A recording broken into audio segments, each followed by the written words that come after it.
Isang babae na may ngalan na Hyun Sojin nagbakasyon ng Jeju Island upang takasan ang boss sa kanyang trabaho at para din kalimutan ang panloloko ng isang lalaki na mas pinili pa ang anak ng kanyang boss, kaysa sa kanilang ilang taon na pinagsamahan. Ang hindi alam pagdating sa Jeju, makikilala ang CEO ng isang kilalang hotel, ang Royal Hotel, at bubuo ng isang linggong pag-ibig at isang linggong pagtatalik. Subalit sa hindi inaasahang pagkakataon, ang lalaking nakasama ng isang linggo sa maglaon, parang isang itinakdang tadhana dahil ang CEO na naka-flirt sa beach, ay boss pala sa kanyang panibagong pinasukang trabaho at dito na mag-uumpisa ang tinatawag na office romance. Inumpisahan ang kwento sa Jeju Island sa isang guest house na malapit lamang din sa tabing dagat. Ang villa na ito ay personal binili ni Secretary Kim sa ngalan ng Royal Hotel, at nitong maisipan nga ng kanyang boss na magbakasyon agad niyang iminungkahi ang guest house. Sa sandaling nasa Jeju na si Cho Ju-wan, tumawag si Woo Jin o sa mas madalas kung tawagin ay si Secretary Kim sa kanyang boss upang alamin kung maayos ba naman ang nakuha nilang guest house. Nag-aalangan si Secretary Kim na baka'y hindi maayos ang lagay ng guest house sa mabilisan na paghahanda, gayunman ay ipinabatid ng CEO na maayos ang mga bagay at ang mga gamit ay maayos na nakaorganisado.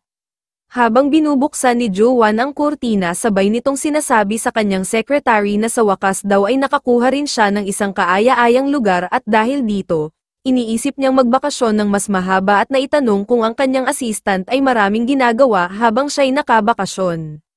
Walang pag-aatubili na sinagot siya ni Woo Jin na ngayon ay nasa ilalim siya ng impresyon na kapag ang boss ay nagbabakasyon karaniwan sa assistant na titipon ang mga trabaho.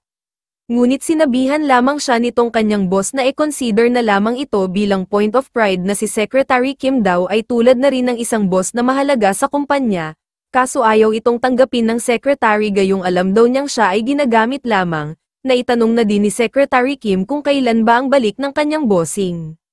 Napabalikwas na may halong sigaw si Secretary Kim matapos nitong marinig sa CEO na balak niyang sulitin ang pagbabakasyon bago bumalik at maaari pa nga na mag-extend.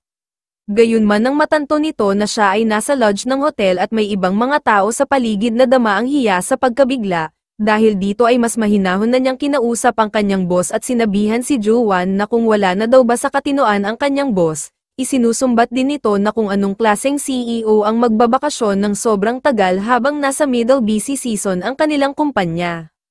Kung nagtataka kayo kung bakit ganito umasta si Secretary Kim sapagkat ito'y hindi lamang basta secretary ng CEO, kundi ito ay matalik na kaibigan talaga ni Cho Ju-wan. Sa kabilang linya, ipinaliwanag ni Ju-wan na ito ang dahilan kung bakit binabayaran kita ng maayos, upang mapanatili ang pagsisikap sa mga oras na tulad nito, at lingid din kay Woo Jin ngumingisi ang kanyang boss habang sila'y nag-uusap. Gayon din ay nangako si Jo-wan na sinabing kaibigan hindi naman aabot ng isang buwan na ako'y mawawala. May pang-uuyam na sumagot si Woo Jin na so ngayon ay bigla mo akong naging kaibigan, idinagdag din niyang siya nga daw ay hindi pa nai-experience ang isang bakasyon. Sinagot ito ni Jo-wan na kung kumpiyansa ka, bakit hindi mo sakupin ang pagiging bilang CEO at dito'y nagpaalam na rin matapos sabihing mag-ingat kahit marami pang sinasabi si Secretary Kim ay hindi na niya ito pinansin. At nitong matapos na ang kanilang pag-uusap, nag-unat-unat muna ng braso si Jo-wan upang maghanda sa isang mahabang bakasyon, lumabas na din ito ng kanyang guest house sa ilalim ng matatag na sikat ng araw ng may maaliwalas na panahon. At kasabay nito, mula sa eroplano na nasa himpapawid, lulan dito ang isa sa ating artista sa kwento. Si Sojin ay matagal nang nakakaranas ng gaya ng isang uwak na matapat, tulad ng isang trahedya na pangunahing tauhang babae sa ilang drama.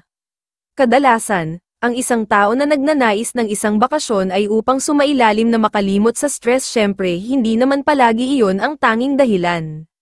Ang dahilan kung bakit napadpad si Sojin ng Jeju ay para mag-move on sa isang pangyayari nitong siya ay nasa huling pinagtrabahuhan, bagaman wala naman talaga problema habang siya'y nasa kumpanya gayong nagagawa naman niya ang lahat ng kanyang mga trabaho nang walang anong nagiging pagkakamali. Ngunit isang beses, inutusan siya ng kanyang boss na mag-organisa ng isang dinner party para sa kanyang anak na malapit ng ikasal. Nagawa niyang asikasuhin iyon bago sumapit ang araw, ngunit habang nasa kalagitnaan ng pagpupulong dumating ang anak ng kanyang boss kasama ang lalaking fiancé nito. Sa puntong hindi pa nakikita ang lalaki ay maghiliw na nakipag-usap si Sojin kay Sarang ang unika iyan ng kanyang boss, nagpalitan ang dalawa ng pagbati, hanggang di nagtagal ay lubos na nagulat matapos makita na ang fiancé nito ay walang iba pala kundi ang kanyang kasintahan na siya pa din mismo ang nag-asikaso ng kanilang magiging dinner. Ang pinakamasaklap ay umasta ang kanyang boyfriend na para bang sila'y hindi magkakilala. Ang walang kaalam-alam na si Sarang ay ipinagmalaki nito ang kanyang opa sa harapan ni Sojin, sinabing ang opa na ito ay ang kanyang magiging asawa, at ang komag na si Hyunjae, pinanindigan talaga na parang hindi kilala si Sojin gayong nagawa pa nitong magsabi ng nice to meet you, na siya namang ikinabigla ni Sojin kaya't napasagot na lamang ng hindi ibinubunyag ang kanilang tunay na relasyon. Kahit labis na masakit ang katotohanan ito ay pinilit ni Sojin na maging mahinahon sa buong oras at nagawa pa nga niyang magpaabot ng pagbati sa engagement pero, agad na din siyang umalis matapos nito. Gayunman sa huling pagkakataon sinubukan muli tingnan kung may gagawin ba lamang si Hyunjae ngunit ang manloloko niyang kasintahan ay ni hindi man lang tumingin kahit isang beses. Napakasakit lamang isipin na masabihan na ito ang unang beses na sila'y nagkita kahit sa kabila ng lahat ay humigit kumulang na 10 taon sila ay nagbuklod ng masasayang sandali ngunit, matapos makakilala ng isang anak mayaman ay basta na lamang i-abandon ng walang anumang abiso, o kahit man lang sana isang salita man lang na hanggang dito na lang sila subalit iba ang nangyari nagkunwari na para bang siya ay isang stranger sa harapan ng fiancé. Sa ibang bagay, matapos mapansin din niya ang maaliwalas na panahon ay nangako sa sarili na hinding-hindi na muling magkakamali sa susunod na pagkakataon.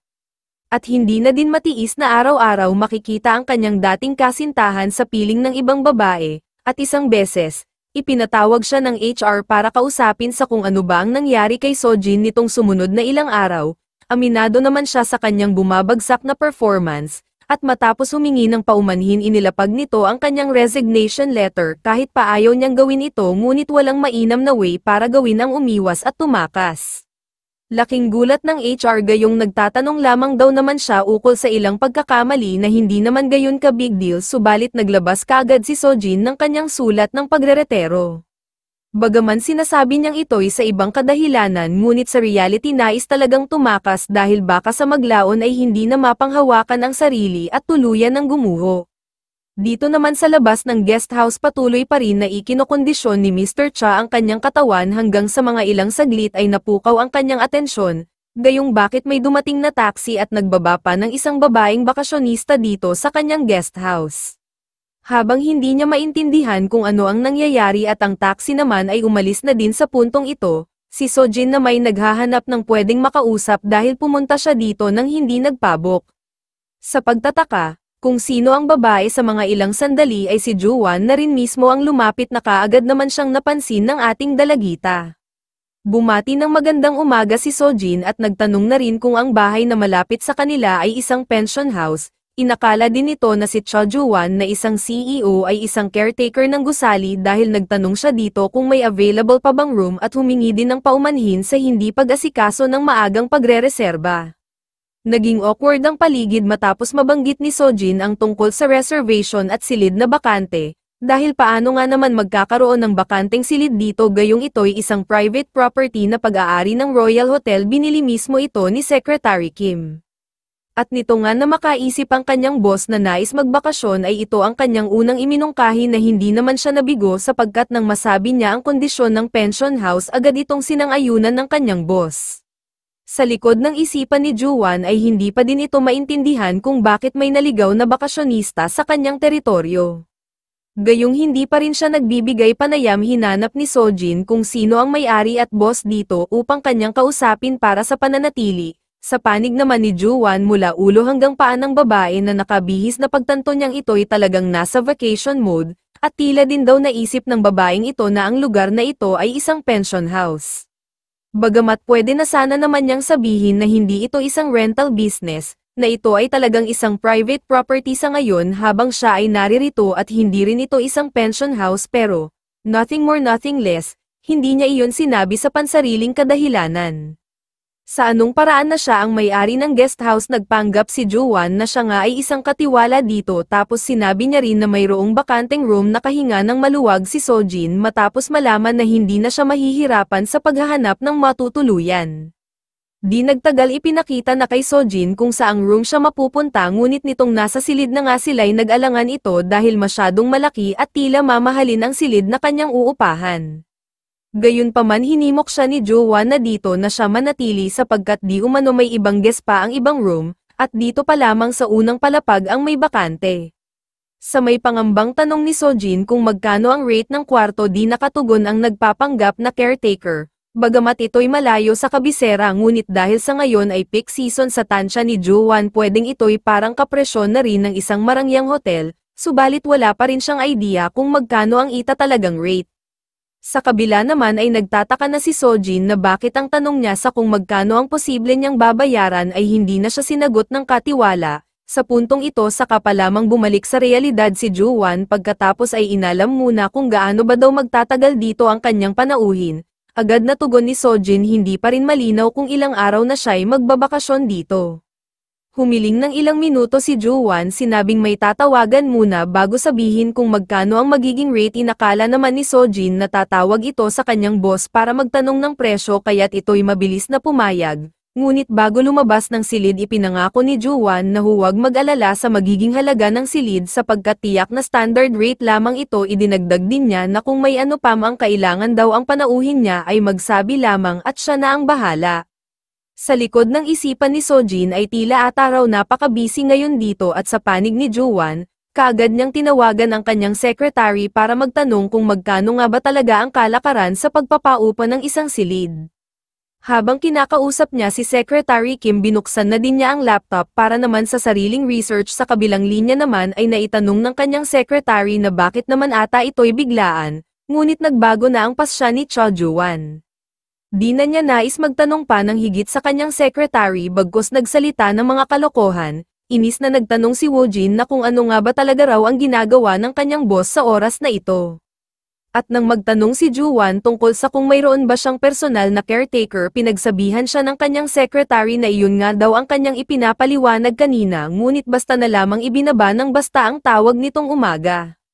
Matapos malaman ng mahusay na trabaho ng secretary binigyan niya ito ng papuri at dito na natapos ang kanilang pag-uusap. Sa sandaling ito iniisip kung ano ang gagawin ngunit maya-maya din ay natanto na mas masaya ang magbakasyon kapag may kasama. Yamang iyon naman din ang pinakapakay kaya napadpad ng Jeju, at sa panig ni Sojin na hanggang sa ngayon ay nasa silid pa din. Pag-open niya ng kanyang phone ay sunod-sunod na pumasok ang maraming mensahe mula kay Jinju ang isa sa kanyang kaibigan na lubos nang nag-aalala sa walang natatanggap na pagtugon. Tatawagan na sana ni Sojin ang kanyang kaibigan upang ipabatid ang kanyang kasalukuyang lagay, kaso nauna nang tumawag si Jinju. Sinagot niya ang tawag at sinabing mag-reply na din sana kaya't bakit naman daw masyadong napaka-maisip ng kanyang kaibigan. Ngunit dahil nga sa kanina pa hindi makontak siya ni Jinjo nagbiro na ilang dekada na siyang naghintay subalit wala nakuhang tugon, idinagdag din niya na sa tuwing basta na lamang bigla mawawala si Sojin nang walang anong abiso ay lubos siyang nag-aalala.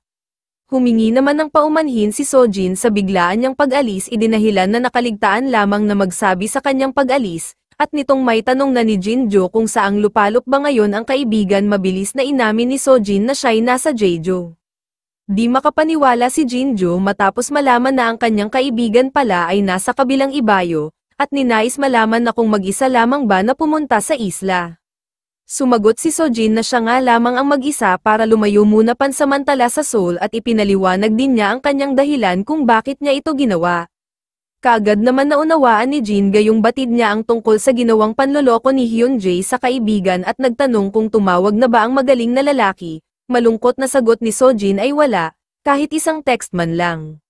Gayunman, base sa ugali na mayroon si Hyun-jae tiyak daw na hindi talaga malabo na ganito ang sapitin ng kanyang best friend nagbanta din si Jinjo na huwag lamang daw sana sila magkatagpo ni Hyun-jae siguradong malilintikan raw sa kanya ang siraulo na iyon.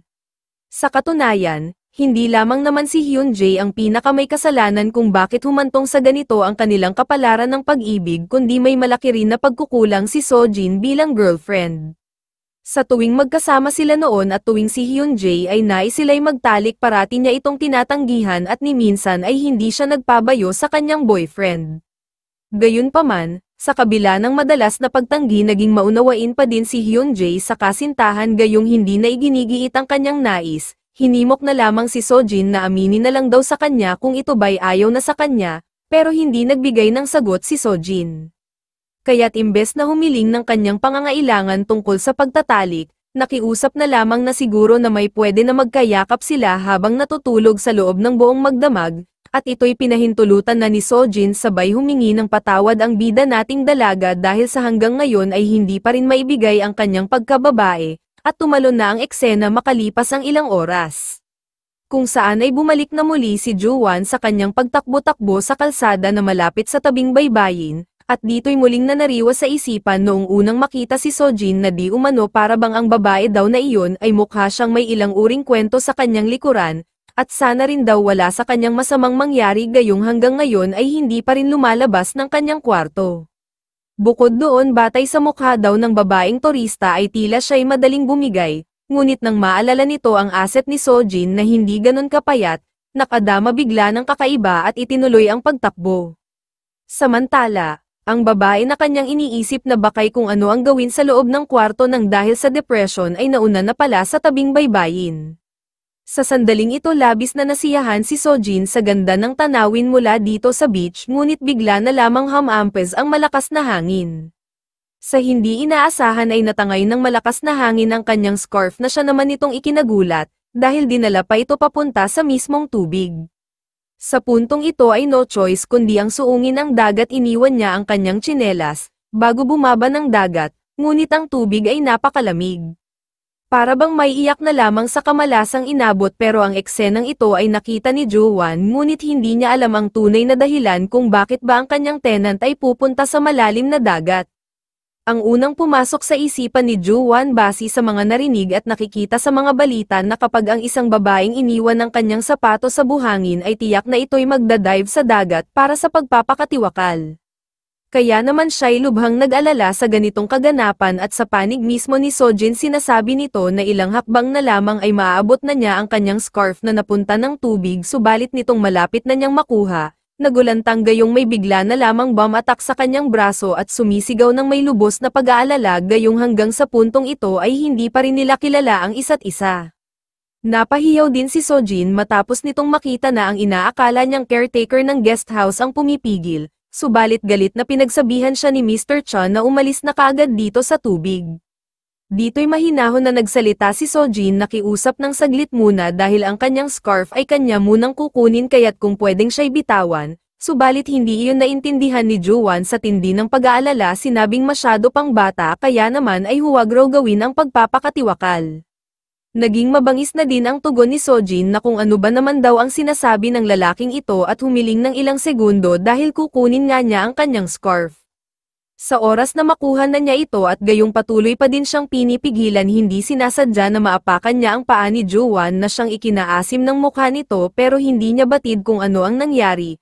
Maya-maya din dahil sa asim ng mukha ni Juwan ngunit walang sinasabi siya na mismo ang nagtanong kung anong problema. Ang naiiyak na sagot ni Mr. Cha ay ang kanya daw paa na naipit.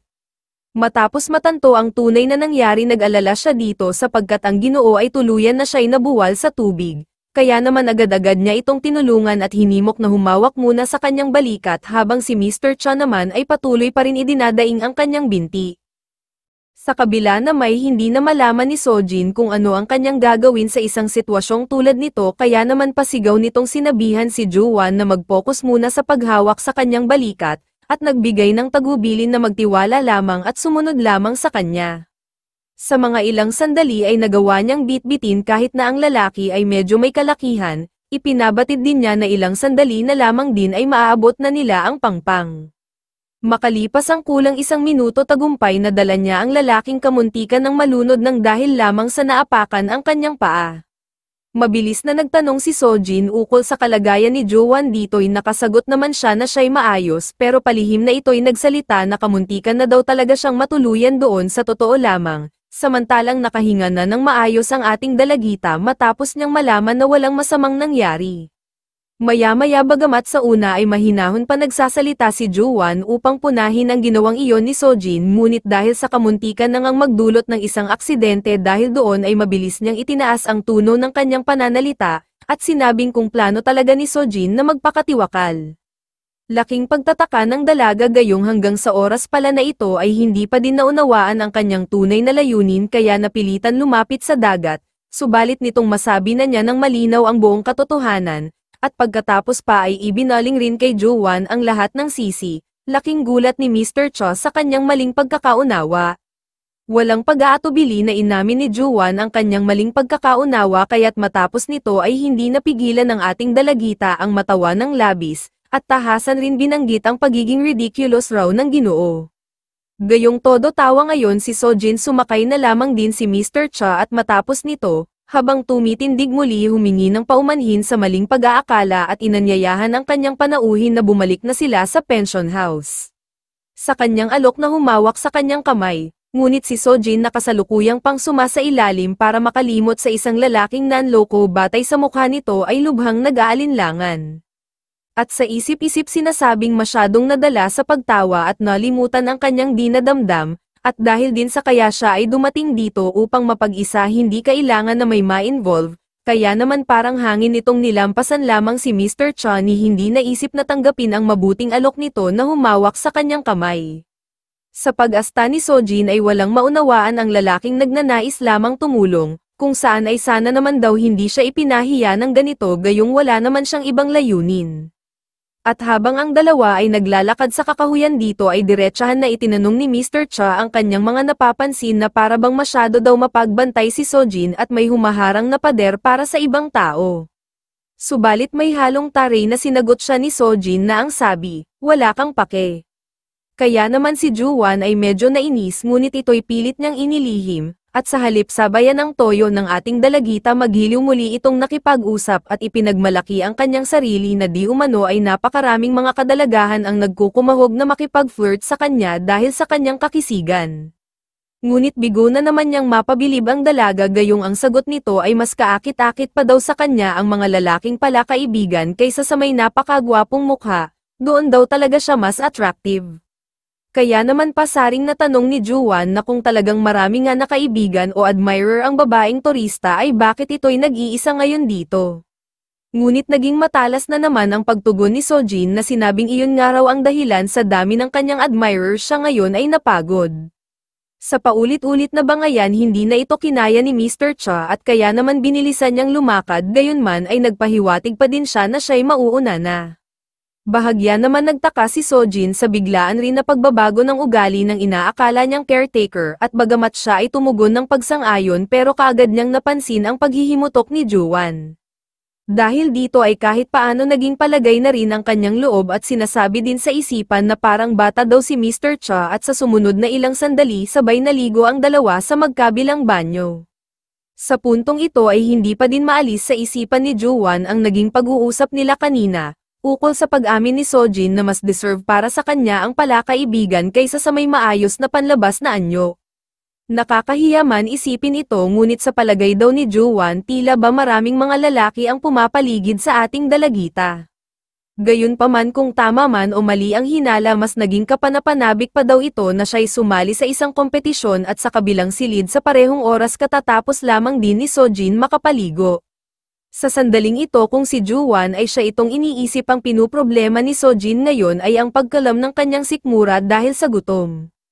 Habang iniisip kung ano ang masarap na hapunan sabay nito ay may kumatok sa labas ng pinto, nang kanya itong pagbuksan tumambad sa labas ang kanyang caretaker na magiliw nagtanong kung nagugutom na ba ang kanyang panauhin, at kung mayroon na daw bang siyang ideya para sa kung saan pwede kumain. Gayong talagang nagugutom na si Sojin mabilis itong umamin at syempre na itanong na din kung may malapit na restaurant, nagpakita muna ng maaliwalas na pagmumukha itong si Joanne bago sabihin na may alam siya kung saan pwede kumain. At makalipas ang ilang sandali dinala niya ang dalaga sa loob ng bakuran kung saan ay ipinahanda niya ng palihim ang maraming pagkain sa tunay na caretaker ng guest house. Sa oras na makita niya ang pagkasasarap na pagkain na inihanda ni Joanne ay lubos siyang nag-crave dito dala na rin marahil ng kanyang labis na pagkagutom, samantalang itong CEO na nagpapanggap ay sinusubukan na magpapogi habang ito'y nag-iihaw. Sa panig muli ni Sojin naisip na sa tagal ng kanyang pakikipag-date kay Hyunjae ay ni minsan kailanman hindi pa niya nagawa ang magpunta sa malayo, At dahil sa lalim ng kanyang pag-iisip na ito inakala naman ni Juan na siya ang siyang tinititigan ng kanyang panauhin sinabing huwag tumingin ng masyado gayong baka daw siya ay masyay, at dagdag pa na hindi naman kuno gaano kahanga-hanga ang kanyang estilo, at kung kailangan ba daw nabawasan ito ng bahagya. Pero sa halip na patusin ang pagbibirong ito ni Juan sinabihan siya ng dalaga na mas okay pang mag-focus na lamang sa pag-iihaw at ito'y huwag sunugin gayong baka sa maglaon ay mawalan pa sila ng kakainin para sa kanilang hapunan at kaya naman tumuon na nga sa pagluluto si Juan at sa ilang sandali pa ay ready to eat na ang lahat ng pagkain. Mabilis na kumuha ng chopstick si Sojin at maayos na nagpasalamat para sa pagkain habang sa kabila naman natutuwa rin si Juan at palihim sinabing sa harapan ng pagkain lamang pala niya mapapasaya ang babaeng masungit. Matapos salinan ng wine ang baso ni Sojin iminungkahi ni Juan na bakit daw hindi nila ito kunin ang pagkakataong ito upang sila'y magpakilala sa isa't isa. At sa sandaling masabi na niya ang kanyang pangalan na si Cho Juan, palagay na rin na nagpakilala si Hyun Sojin. Sa pag-iingat na muling ma-offend ang ating dalagita ay maingat na nagsabi si Juan na bagaman ito ang una nilang pagkikita at nagkakilala kung maaari daw ba na sila'y magtaas ng kanilang baso para sa pagtatoast, hindi naman siya nabigo sapagkat malugod itong tinanggap ni Sojin. Habang patuloy na lumalalim ang gabi ay patuloy din na lumalamig ang paligid kaya naman nagkasundo sila pareho na lumapit sa bonfire, kung saan mas naging mainam ang pakiramdam ni Sojin at maya-maya, inalok siya ni Juan na kung nais ng pulutan habang umiinom at sumagot naman siya ng oo. Pinupuri rin siya nitong si Juan na may kahusayan rin daw pala ito sa paghahandle ng alak, ang tugon niya dito sa klase ng kanyang trabaho pangkaraniwan na lamang daw ito sa kanya. Samantala, habang siya'y tahimik palihim naman siyang pinagmamasdan ng kasama sa pagtagay, hanggang sa hindi na rin matiis ni Juan na muling magtanong. Hindi na nga din nagpaligoy-ligoy. Tinanong na para bang may mabigat na suliranin ito at mukhang problematic kaya naman kanina ay nagkamali ng pag-intindi matapos mamataan na lumulusong ng dagat, nakangiti naman na sumagot siya dito sinabing tama, sapagkat ako'y isang babae na may maraming mga kwento ngunit hindi ito tulad ng kung bakit ako'y dumating sa isang magandang lugar na tulad nito dahil nais kong tapusin ang mga bagay. Nais malaman ni Juan kung anong klaseng kwento ba ito at kung pwede niya itong malaman kung hindi ba raw nakakabastos na kanya itong tanungin at sinabi ni Sojin na hindi naman, gayong ito ay pangkaraniwang kwento lamang raw talaga, binanggit niya na mayroon siyang kasintahan na nakasama sa loob ng humigit 10 taon pero sa isang iglap basta na lamang magpapakasal sa ibang babae, nang hindi man lamang siya kinausap bago iyon gawin. Matapos ang pagsasalaysay ni Sojin ang unang lumabas sa bibig ni Juan ay napakawalang modo pala ng kasintahan mo na iyon, ang mga kalalakihan na tulad nito ay isang kahihiyan, kahit na mula sa pananaw ng isang gaya niyang lalaki, ito ay tungkol sa katapatan at walang respeto sa sarili o pakiramdam ng pagiging disente sa madaling salita siya ay isang kaiya-hiya. Sa naging komento na iyon ni Juan ay hindi napigilan ni Sojin matawa sapagkat ang termino na ginamit at talaga namang tugma kung paano ba dapat ilarawan si Hyunjae, at sa kabila na may tinanong ni Mr. Cho na akala ko ba ikaw ay popular o maraming mga kaibigan kaya't bakit nag-iisa ka ngayon dito para sa iyong naging heartbreak. Ayon sa pag-amin ni Sojin na totoo namang popular siya ngunit napakabobo naman pagdating sa kasintahan ngunit gayon pa man nang dahil sa pangit na karanasang iyon nalaman niya raw na ang buhay ay marami pang mas interesting. Sinabi na din ito na ito talaga ang aking unang pagkakataon na nagpunta sa isang lugar na nag-iisa sa buong buhay, sabay tanong na kung napaka-ironic ba raw ng kanyang naging talambuhay pero, pagkatapos lamang naharapin ang isang pagbagsak sa mundo na pagtataksil ay sa wakas ay nais na daw niyang tumingin sa kanya namang sarili matapos ang lahat ng iyon. Upang makiisa sa pinagdadaanan ni Sojin sinabi ni Juan na mayroon siyang sapat na oras at panahon upang gawin din ang mga bagay na hindi pa niya nagagawa dati. Ngunit matapos nitong may tanong kung ano ba ang hindi pa nagagawa ng ating dalagita na siyang gustong gawin nito ngayon sa pagkakataong ito nagulat siya sa sumunod na ilang sandali gayong basta na lamang siya hinalikan ni Sojin nang walang sabi-sabi, at nang matapos saka pa lamang inamin na ito daw ang kanyang nais gawin.